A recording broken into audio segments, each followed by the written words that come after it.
Willkommen, bienvenue, welcome dans une nouvelle vidéo. Jinji.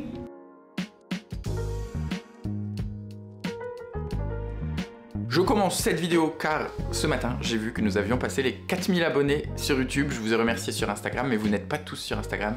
Donc je vous le redis ici encore une fois. 1000 merci. Comme j'ai dit sur YouTube, c'est 95% grâce à vous, 2% grâce à moi peut-être, et 3% grâce à tous les créateurs de contenu qui m'ont soutenu à un moment ou à un autre. On m'a tendu la main, comme Otis le scribe. Des gens qui m'ont tendu la main peut-être à un moment où je ne pouvais pas, où j'étais seul chez moi. Dès le début quand je suis arrivé, Séverine de Il est bien ce livre a été hyper bienveillante, Isabelle des Chroniques du Hérisson, Quentin de la chaîne Cornelius, Camille de la chaîne Camelot Magicadou, enfin voilà. Il y a eu quand même beaucoup de gens qui ont participé aussi au fait que ma chaîne soit relayée, partagée, vue, lue. Donc merci à tous et toutes et tous plutôt. Et bah, j'espère que ça va continuer et j'espère que mon contenu continuera à vous plaire. Aujourd'hui on se retrouve pour une vidéo qui fait l'essence de cette chaîne, c'est-à-dire un point lecture. J'ai lu 1, 2, 3, 4, 5, 6, 7, 8 livres et je vais vous en parler tout de suite. J'en avais marre d'entendre parler de ce genre qui fait vibrer les foules qu'on voit partout, de la romantaisie. Si vous n'êtes pas coutumier du fait, car je sais que c'est pas vraiment le public cible de ma chaîne, la romantaisie c'est un mélange entre la romance et la fantaisie. Romantaisie. C'est un genre qui est en pleine expansion, des librairies spécialisées dans le genre de la romance ou de la romantaisie ou de la fantaisie de la SFFF s'ouvrent, deux librairies ont ouvert je crois. Sur les étals c'est ce qui se vend le plus en ce moment, toutes les maisons d'édition spécialisées dans l'imaginaire commencent à développer des collections sur la romantaisie. Je pense à la collection Roncière, je pense à la collection Savrande de Saxus, même tout de Saxus en général, parce que le livre dont je vais vous parler d'ailleurs vient de Saxus. Ça fait vendre, ça plaît, sur TikTok même le genre où on voyait beaucoup plus de la romance au début commence à prendre son essor. Les non-lecteurs de romance, qui sont plutôt des lecteurs de fantasy, commencent aussi, eux, à se tourner vers la romantaisie. Des autrices comme Chris Vuklicevic, dont j'ai adoré Du thé pour les fantômes l'année dernière, a sorti un roman de romantaisie cette année, qui s'appelle je ne sais plus comment, il est vert et blanc, je vous le mettrai ici, et qui n'est pas forcément une autrice de romance à la base, Chris Vuklicevic, mais voilà. Le monde de l'édition est vraiment en train de prendre ce pli et ce tournant, et comme je suis votre bon et loyal serviteur qui se dévoue à la cause, vous, lecteurs de littérature générale plutôt, que vous avez peut-être envie de savoir ce qui se passe, je m'y suis essayé. Et j'ai donc acheté et lu Divine Rivals de Rebecca Ross qui vient juste de sortir chez De Saxus sous le titre de Divine Rivalité. Donc la romantaisie, c'est une histoire de couple et d'amour en général dans un monde fantastique ou de fantasy.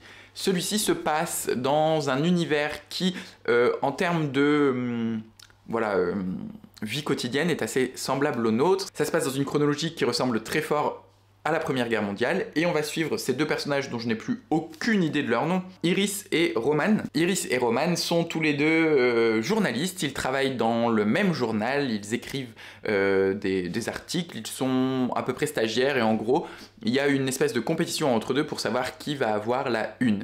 En ce moment, la guerre fait rage, la guerre qui se révèle être une guerre entre deux divinités. La magie avait été plus ou moins abandonnée dans ce monde, en tout cas enterrés, il y avait des dieux, des entités magiques, divines qui se faisaient la guerre très régulièrement, on les a tous tués et enterrés, et donc la magie n'existe plus, sauf que là, deux entités se réveillent, la magie avec elles se réveille également, et ça provoque une guerre. Donc Iris et Roman vont être reporters sur cette guerre depuis leur petit village. En gros, le monde est coupé en deux, une partie du monde qui est pour une divinité, l'autre partie du monde qui est pour l'autre divinité. Et bien contre toute attente, j'ai beaucoup aimé ce livre, il m'a vraiment plu, c'est déjà très facile à lire, moi je l'ai lu en anglais, c'est une duologie, il y a 2 tomes, ça c'est le premier tome, je n'ai pas encore lu le second. Ça m'a plu parce que justement l'ambiance était très chouette, ce côté un peu Première Guerre mondiale, où c'est un peu crasseux, assez pauvre, le personnage féminin principal vient d'une famille vraiment d'une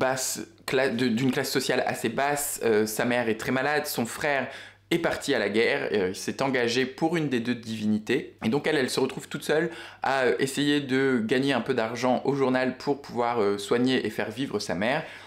jusqu'à ce qu'un événement déclencheur arrive et l'envoie au front elle aussi. Ces deux personnages se détestent, mais c'est une trope aussi, un trope, c'est un schéma narratif, je pense qu'on pourrait dire en français, un schéma narratif qui est assez connu, le schéma du Enemies to Lovers, qui est en gros hérité de Orgueil et Préjugés de Jane Austen, c'est-à-dire deux personnages qui ne s'aiment pas au début, qui vont au fur et à mesure tomber en amour pour au final finir en couple ou non, mais en tout cas entretenir une relation.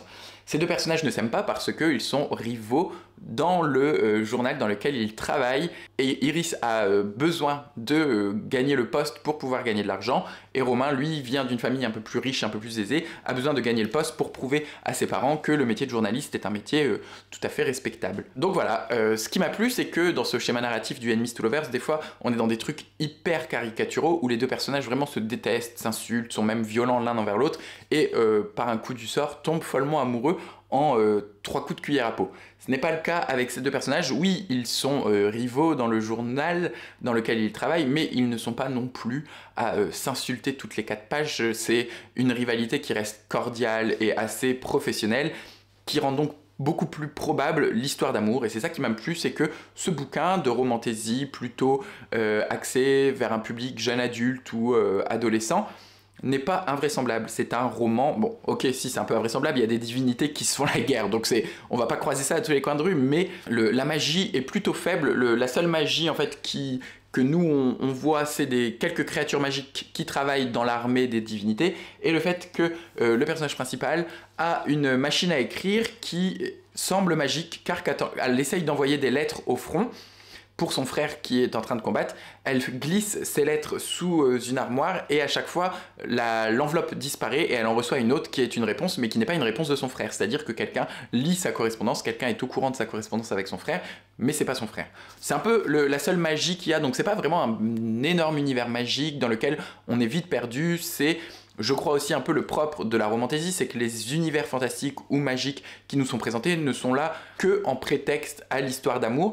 Et je trouvais que le fait que l'histoire d'amour était plutôt vraisemblable, que ce monde fantastique n'était pas non plus totalement fou avec 1000 références et choses à savoir, permettait que le roman soit hyper équilibré, que ce soit en termes de romance ou de fantasy, en termes d'histoire, ça avance, il y a plusieurs lieux, on évolue à différents endroits, et que ça m'a beaucoup plu. J'ai même beaucoup aimé les deux personnages. J'ai vraiment passé un excellent moment, et je vais sûrement me procurer le second tome, vu que c'est une duologie qui s'appelle en anglais russe, alors c'est un mot dur à dire pour mon accent de français, Ruthless Vows, je vous l'écrirai ici. Bon, je sais pas comment De Saxus va décider de le traduire, donc voilà.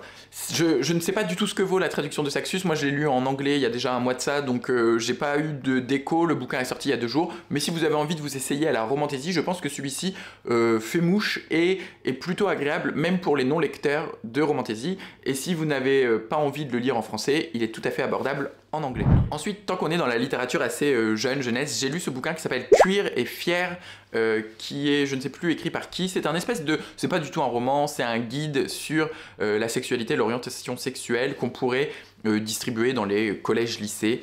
J'ai trouvé ça sympa, mais alors évidemment de mon point de vue qui suis quand même assez engagé, qui a lu beaucoup de choses sur la communauté LGBT, c'est vrai que ça n'a pas grand intérêt. C'est un roman, un bouquin à donner à des ados de 13-14 ans, sur qui pourrait se poser des questions. Et en fait, ce que je regrette un peu, c'est que j'avais pas vu que ça s'appelait Cuir et Fier avec un E, F-I-E-R-E-S, et c'est un bouquin qui est uniquement adressé aux jeunes filles, donc c'est assez binaire dans la construction, en tout cas. Enfin, c'est un bouquin qui n'est exclusivement que pour les filles, alors que on sait très bien qu'en tant que jeune adolescent, quand on se pose des questions justement sur notre orientation sexuelle ou même notre identité de genre, c'est quelque chose qui est un peu changeant, hyper fluide, et que parfois on se reconnaît pas forcément dans le sexe féminin, ou alors on a des doutes. Et en lisant ce livre, c'est un peu compliqué parce que c'est quand même très orienté vers les personnes assignées femmes et qui se reconnaissent comme femmes. Donc j'ai trouvé ça un peu regrettable, et ça reste assez en surface quand même.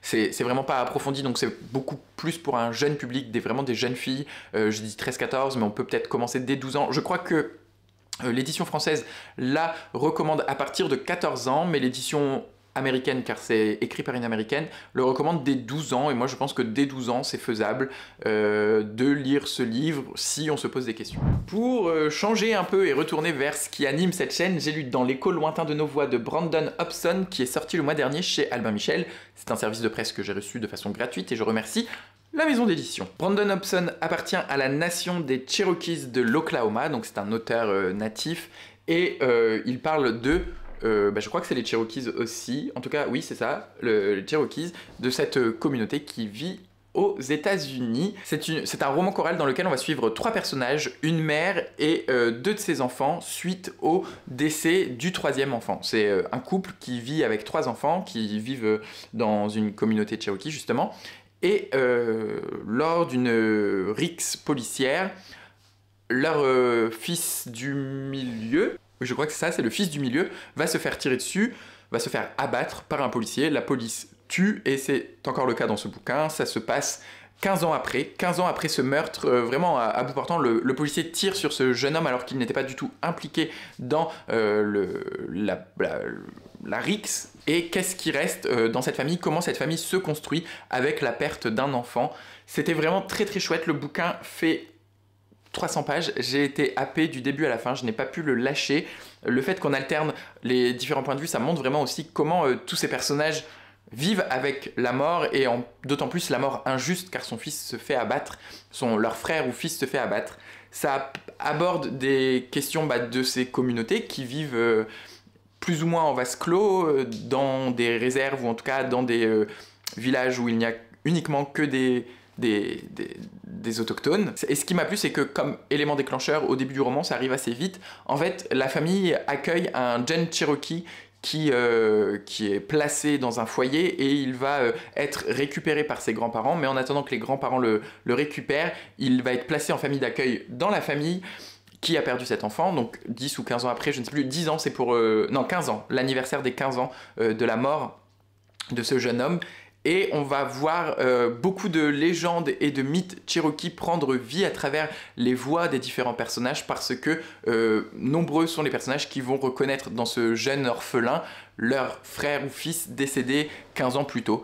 C'est une histoire qui est très contemporaine, mais qui en même temps mêle tout ce folklore et cette culture Cherokee qui permet d'en apprendre beaucoup. Moi, j'ai lu beaucoup là, dernièrement sur les nations autochtones, sur les natifs américains, et j'en apprends encore parce que il y a autant de cultures et de mythes qu'il y a de communautés, donc je ne pense pas avoir déjà lu sur les Cherokees, et ça m'a beaucoup plu. Vraiment, c'est très frais, et moi qui aime vraiment être baigné dans une culture, pour le coup, c'est parfait, parce qu'il y a même des passages un peu mystiques avec une voix qui raconte des histoires, des mythes et légendes de cette nation qui sont comme des petits interludes entre les différents chapitres où déjà différents personnages prennent parole. Donc ça alterne beaucoup, c'est pour ça que c'est vif et entraînant dans la lecture et que je l'ai lu aussi vite à mon avis. J'ai enfin lu et terminé donc la bibliographie de Jean-Baptiste Andréa avec 100 millions d'années et un jour, qui raconte l'histoire d'une petite aventure, une petite épopée. C'est épopesque, ça vous avait plu quand j'avais dit ce mot la dernière fois. On va suivre en 1954 un groupe de paléontologues et d'alpinistes, enfin il y a 3 paléontologues et un alpiniste reconnu, qui vont partir en quête d'un grand dinosaure qui serait enfermé dans un glacier des Alpes depuis des millions d'années, 100 millions d'années et un jour. Et en fait, le personnage principal qui s'appelle Stan a entendu qu'il y avait ce dinosaure, mais il n'y a pas eu vraiment de consensus autour du fait qu'il y ait vraiment un dinosaure dans cette grotte et dans ce glacier. Et ça va devenir un peu une obsession, c'est je dois retrouver ce dinosaure pour prouver à qui, à quoi, que je ne suis pas fou et que je suis quelqu'un et que je suis un paléontologue reconnu. Donc on va suivre le personnage principal, son ancien élève, le nouvel élève de son ancien élève et un alpiniste des Alpes qui connaît très bien le secteur, partir en quête de ce dinosaure sur une montagne. Et toute une partie du roman va presque être un huis clos sur un glacier, car ils vont établir un campement près de là où se trouve la supposée grotte et vont fouiller jour après jour tous les recoins de ce glacier pour retrouver le dinosaure. Je ne vous divulgage évidemment pas la fin et je ne vous raconte pas si oui ou non il trouve ce dinosaure et dans quel état, etc. Mais on est, pareil, là c'est encore plus court, ça fait 308 pages et c'est écrit très gros pour un poche, il y a des grosses marges et une grosse police d'écriture. Je l'ai lu en 2 fois et c'était plié parce que j'étais le 5e alpiniste de ce groupe, j'étais le 5e membre, j'étais avec eux du début à la fin, j'ai grimpé, j'ai vécu la Via Ferrata, très dangereuse, j'ai vécu le blizzard, la neige, j'étais complètement inclus dans cette histoire de Jean-Baptiste Andréa et ça m'a énormément plu. Comme dans Des Diables et des Saints, comme dans Veiller sur elle et comme dans Marraine, il y a beaucoup de passages qui font référence à l'enfance parce que, évidemment, je vous dis, Stan a envie de prouver quelque chose à quelqu'un. C'est à travers les flashbacks de son enfance qu'on va comprendre comment il en est arrivé à devenir paléontologue et comment il en est arrivé à tout quitter et tout plaquer pour essayer d'aller retrouver ce dinosaure probablement chimérique qui est enfermé depuis 100 millions d'années dans un glacier. Et ces passages sur l'enfance sont premièrement très durs, deuxièmement très bien écrits. Je trouve que c'est un superbe conteur de l'enfance, qu'il arrive à retranscrire les sentiments qui peuvent nous traverser, notamment les sentiments d'injustice quand nous sommes enfants, tout nous paraît injuste, les sentiments de laisser pour compte, parce qu'en plus il est fils unique, donc Karamazov, aucun rapport, fils unique, aucun lien, fils unique. Aucun lien, je suis fils unique. Ah. Non, parce que Karamazov, les frères, aucun lien, fils unique.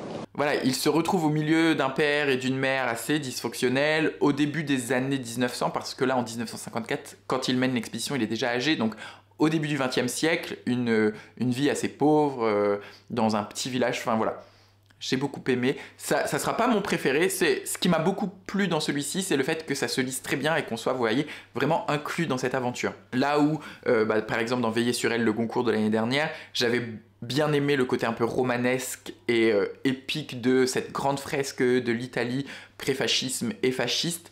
Là, ce qui me ressort de celui-ci, pour moi, c'est plutôt le sentiment de groupe qui est très fort et qui permet de vivre les épreuves que eux-mêmes ils vivent. Donc c'était une excellente lecture. Dans un autre genre, et je suis désolé de l'avoir rendu déjà à la médiathèque car je ne pourrais pas vous montrer des planches, mais j'ai lu Le secret de la force surhumaine de Alison Bechdel. C'est une BD, c'est la 3e BD de Alison Bechdel. Moi je n'ai lu que Fun Home et donc Le secret de la force surhumaine et je n'ai pas lu celui qu'elle a écrit entre les deux qui se concentre sur sa mère. Le secret de la force surhumaine, c'est une BD autobiographique que l'autrice écrit très récemment, là à la 50aine ou à la 60aine, je ne sais plus. Et elle raconte comment le sport et la force surhumaine a été présent dans toute sa vie. Donc c'est une BD sur le sport, chose qui ne me plaît pas forcément, en tout cas ce n'est pas un hobby que je pratique. Et c'était chouette, c'est une grosse BD assez épaisse. J'ai beaucoup aimé les planches qui sont en plus mises en couleur par sa femme.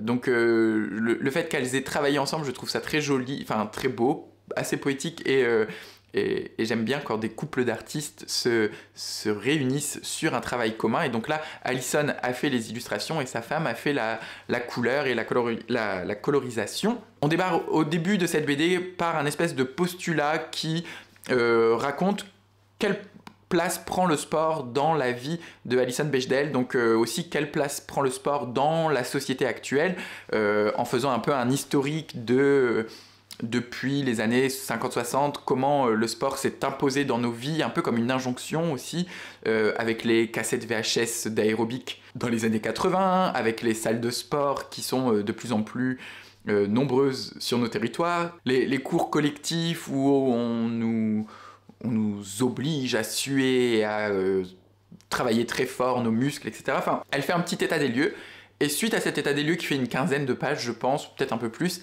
elle remonte chaque décennie de sa vie, donc quand elle a 10, 20, 30, 40 ans, pour nous raconter comment elle vivait le sport à cette époque-là.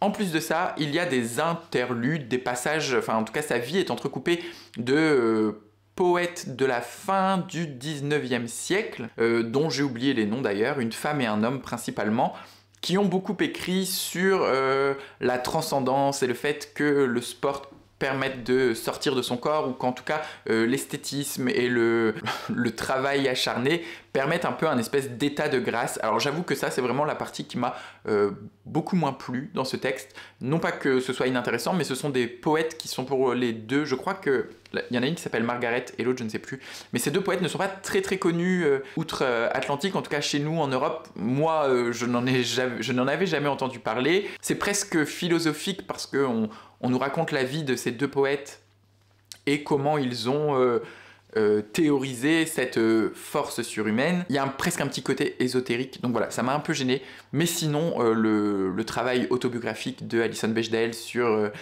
sa dépendance à l'alcool, sa dépendance au cachet, sa dépendance à plein de choses qui interviennent aussi à voilà, des périodes où c'était un peu le cas pour tout le monde, les années 80, les années 90, tout ça. C'est hyper intéressant de le voir et de le voir être mis en rapport avec sa pratique intensive du sport, car c'est une grande sportive qui a commencé par la course à pied, qui après a fait des grandes randonnées, vous voyez ce genre de retraite un peu spirituelle où on marche pendant très longtemps. Elle parle également du coup de Jack Kerouac, assez beaucoup. Enfin, elle parle beaucoup de Jack Kerouac, avec Sur la route notamment. Ensuite, elle se dirige vers le vélo, vers les cours collectifs, vers les arts martiaux, vers le yoga. Enfin, c'est toutes les pratiques sportives qui ont ponctué sa vie et qui ont changer plus ou moins sa perception du sport et du bien-être intérieur. Donc si c'est un sujet, le sport, qui vous intéresse, et le dépassement de soi, la transcendance, le fait d'aller au bout de ses forces, ça va être une BD qui va vous plaire. Si vous êtes un grand fan d'Alison Bechdel, moi j'ai préféré Fun Home qui se concentre beaucoup plus sur les questions d'homosexualité, d'orientation sexuelle, mais on apprend aussi beaucoup sur la vie d'Alison Bechdel, on retrouve le funérarium justement de Fun Home. Donc pour la vie de Alison Bechdel, j'ai beaucoup aimé cette BD. Pour le côté presque philosophique, tout ça, un peu moins. Ensuite, toujours dans ma quête de lire ce qui se passe sur TikTok, j'ai lu Felix Ever After de Kaysen Callender, publié chez Slalom, qui est un roman jeune adulte de 300 pages qui parle évidemment d'intersectionnalité et de transidentité, car Félix, le personnage principal de la BD, et noir, queer et trans. Malheureusement, c'est un roman qui ne m'a pas vraiment plu. Je vais commencer par le positif. C'est donc Kaysen Callender qui l'écrit, qui est lui-même trans et queer et noir, je crois d'ailleurs. C'est du on voice à tout point, en tout point. Enfin, le personnage de Félix vit des choses, des situations que l'auteur a probablement vécues lui aussi. Et c'est à peu près tout sur les points positifs. Vraiment, je n'ai pas trop apprécié plein de choses, que ce soit la forme ou le fond. Sur la forme, c'est un bouquin qui est écrit à la première personne et qui est écrit par un jeune lycéen de 17 ans qui tente de rentrer dans une fac d'art, et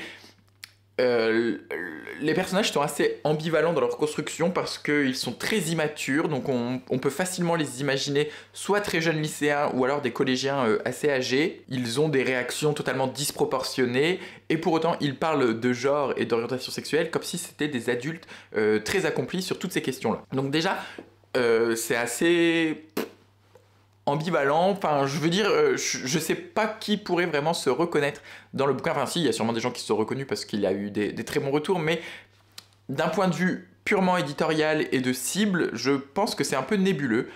Ensuite, le personnage de Félix, le personnage principal, je l'ai détesté, il m'a insupporté du début à la fin. C'est un personnage qui est en proie à de nombreuses questions, car il est trans, il a transitionné assez jeune, son père l'a laissé faire, il vit seul avec son père, et son père est un vieil hétéro de 40 ans je pense, et il fait, de ce qu'on voit en tout cas, du mieux qu'il peut pour ne pas mégenrer Félix, pour l'accompagner au quotidien dans tout ce qu'il peut vivre, et pour autant Félix n'est absolument pas reconnaissant. Je ne suis pas trans moi-même et je ne peux pas me positionner sur, ou en tout cas invalider les sentiments de Félix, car c'est aussi un truc que je reproche, c'est que Félix invalide beaucoup les sentiments de ses pairs et des gens qui l'entourent. Je pense que c'est propre à cette adolescence, ou en tout cas à cet âge de 17 ans où on a l'impression un peu que tout le monde est contre nous, et d'autant plus quand on essaye de s'affirmer d'affirmer son identité de genre et en plus son orientation sexuelle, car il se pose des questions sur les deux, mais tout le temps il reproche à son père de ne pas être assez, de ne pas faire suffisamment d'efforts, alors que d'un point de vue extérieur, nous lecteurs, on se rend compte quand même que le père essaye d'être très présent pour son fils, de faire beaucoup d'efforts pour lui montrer qu'il accepte sa transition. Enfin, qu'il a accepté sa transition car Félix a déjà transitionné. Donc ça déjà, ça m'énerve un peu, le fait qu'on est avec ce genre de personnage qui est complètement... qui est une victime, mais qui ne se positionne qu'en tant que victime tout au long du roman par des personnages qui tentent. Après, comme je le dis, je ne veux pas invalider les sentiments et je pense qu'en tant que personne trans, on est constamment beaucoup plus qu'en tant que juste homosexuel, victime de persécutions très quotidiennes et insidieuses d'harcèlement qui ne s'en veut pas, mais qui en est finalement de piques qui sont peut-être maladroites et pas intentionnelles, mais qui deviennent récurrentes. Donc, effectivement, je pense qu'au quotidien, c'est beaucoup plus lourd à porter, la transidentité, que juste une orientation sexuelle minoritaire. D'un autre côté, c'est un point de vue qui a en tout cas un aspect qui aurait pu être peut-être nuancé, je ne sais pas, mais qui moi m'a déplu et m'a fait sentir mal à l'aise. Et par la suite, j'ai presque vu en filigrane dans le bouquin une critique de la ghettoisation des regroupements communautaires LGBT, que ce soit les bars gays, que ce soit les associations d'aide ou d'entraide, parce que le personnage qui, lui, se pose énormément de questions tout au long du roman sur son orientation sexuelle et même sur son identité de genre, comme je vous l'ai dit, a des moyens de discussion, d'entraide qui lui sont proposés. Il suit une thérapie, il voit un psy, le psy lui donne des adresses, des lieux à visiter, des personnes à contacter pour peut-être répondre aux questions que le jeune adolescent se pose. Mais il est très critique envers tout ça et il va uniquement chercher ses réponses sur internet. Et ça encore, c'est aussi un trait de la personnalité d'un adolescent qui est plutôt vraisemblable, parce que c'est toujours plus simple d'aller chercher sur internet que d'aller chercher des réponses de vive voix, ou en tout cas d'aller s'exposer à d'autres personnes. Donc je peux le comprendre qu'on préfère chercher des réponses sur internet, mais tout le long du bouquin, il fait des recherches sur Google qui sont très nombreuses et qui en fait n'aboutissent qu'à la fin, comme si avec une énième recherche Google, il trouve enfin le Saint Graal sur son identité de genre. Il découvre une identité de genre qu'il n'avait jamais vue, qu'il n'avait jamais entendu parler, et il se dit, bah oui, c'est celle-là la mienne. Alors que je pense que déjà, c'est beaucoup plus facile, cette réponse, il aurait pu l'avoir beaucoup plus rapidement dans le bouquin, et c'est donc un bouquin, encore une fois, qui est basé sur des malentendus et des quiproquos. Donc bon, j'ai trouvé ça moyen, on va dire, et très très violent. Si vous êtes vous-même victime, ou trans et victime d'agressions transphobes, ou en tout cas vous êtes en train de faire votre transition, c'est très dur à lire, parce que sur les 300 pages, il y a des agressions transphobes très très très très régulières. Le personnage se fait mégenrer, on utilise son dead name, donc son prénom avant la transition. On le out totalement en diffusant des photos de lui-même avant sa transition de façon publique dans le lycée. Il est vraiment victime de nombreuses agressions transphobes, donc c'est quand même à préciser, je pense. Parce que c'est un bouquin qu'on peut peut-être lire en tant que jeune lycéen qui se pose des questions, en disant je vais peut-être trouver une réponse dans ce livre, ou en tout cas me sentir concerné, compris, et en fait, si on est déjà dans une période pas top au niveau santé mentale ou au niveau acceptation de son identité, ça peut être très dur à lire.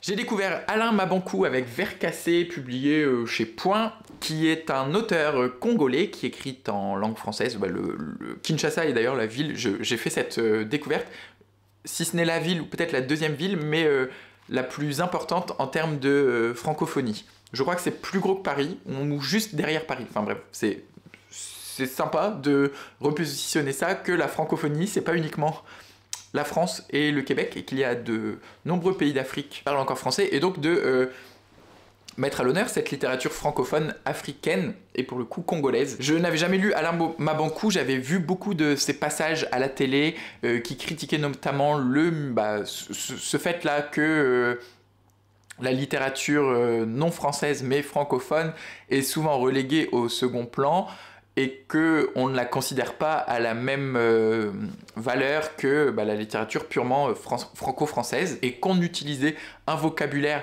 un peu dévoyé et presque ridicule pour parler de la littérature francophone africaine, ou en tout cas la congolaise. En parlant de ses bouquins, il disait que quand il écrivait des bouquins, on disait souvent que c'était truculent, que c'était exotique, enfin vous voyez, ce genre de choses qui insidieusement permettent de rabaisser cette littérature à un sous-genre de la littérature franco-française. Et monsieur Mabankou, je pense que si tout ceci est dit à votre rencontre, il y a beaucoup d'auteurs français qui ne devraient même pas être publiés ou édités, car j'ai trouvé que c'était un texte d'une grande intelligence et d'une grande précision. Vercassé, c'est le surnom que porte un homme qui passe sa vie dans un bar, dans une grande ville africaine. Je ne suis pas sûr que le bouquin soit situé, je ne sais plus. Et Vercassé, qui est donc ce pilier de bar, le propriétaire, qui s'appelle Escargot quelque chose, enfin tous les personnages ont des surnoms. Le personnage principal, le propriétaire du bar, va lui donner un cahier et lui dit « Bon écoute, Vercassé, tu es là toute la journée assis à ton bar en train de cuver ton vin, essaye de faire quelque chose de tes mains, toi qui étais prof de français, écris un livre. » Et donc Vercassé va se mettre à raconter tout ce qui se passe à la terrasse de ce bar, tout ce qui se passe également dans son pays, dans cette Afrique qui est assez pauvre, assez désœuvrée, et il va le faire avec beaucoup d'humour, mais également beaucoup de références littéraires à chaque chapitre. En fait, c'est les chapitres du livre que Vercassé écrit à la première personne du singulier. Il n'y a pas de ponctuation, c'est vraiment comme une grande logorée, il écrit comme ça vient, un peu comme par exemple Kerouac a écrit Sur la route. Là, on est un peu dans ce même délire-là, c'est que Vercassé prend le stylo et raconte ce qu'il voit et ne met pas forcément les formes. Et c'est exactement comme ça que c'est retranscrit par Alain Mabankou dans ce bouquin. Donc ça va dans tous les sens, ça virevolte. Il voit quelque chose sur une terrasse, il voit quelqu'un s'approche de lui, il va raconter sa vie, il va dire « Bah oui, mais lui, il y a 3 semaines... il a bu, il s'est pris une caisse mais phénoménale, et parce que en fait vous connaissez pas sa femme, mais sa femme elle est copsy, et puis ils ont eu un enfant et puis son gosse, et ça part comme ça dans tous les sens.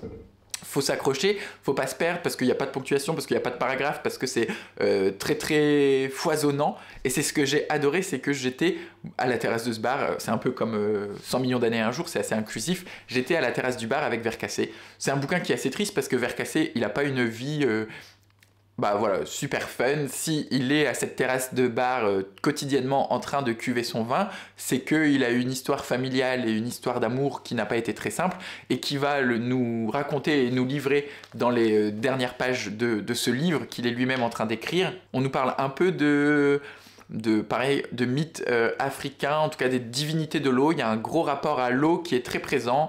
Ça rentrerait tout à fait dans le Shiny Spring Challenge sur son crâne, la fête de l'eau, parce que les fleuves ont des divinités, les esprits de l'eau, Mami Wata, et on en parle beaucoup dans ce livre. Donc j'ai adoré découvrir Alain Mabankou pour cette richesse de l'écriture. Et je vous dis, on est dans un truc qui est quand même un peu hyper fouillis, hyper brouillon, avec un mec à moitié bourré qui écrit ses mémoires dans un cahier qui traîne. Et pour autant, le fait que ce soit si bien écrit, même s'il n'y a pas de ponctuation, même s'il n'y a pas de mise en page, ça paraît totalement vrai et cohérent, parce que on se rend compte que Vercassé, c'est quelqu'un de follement érudit, qui a fait des études et qui a été prof de français une fois dans sa vie, et que malgré tout, même s'il est là en tant que pauvre en train de boire son vin à la terrasse du café, il a un bagage fou, plein de références littéraires.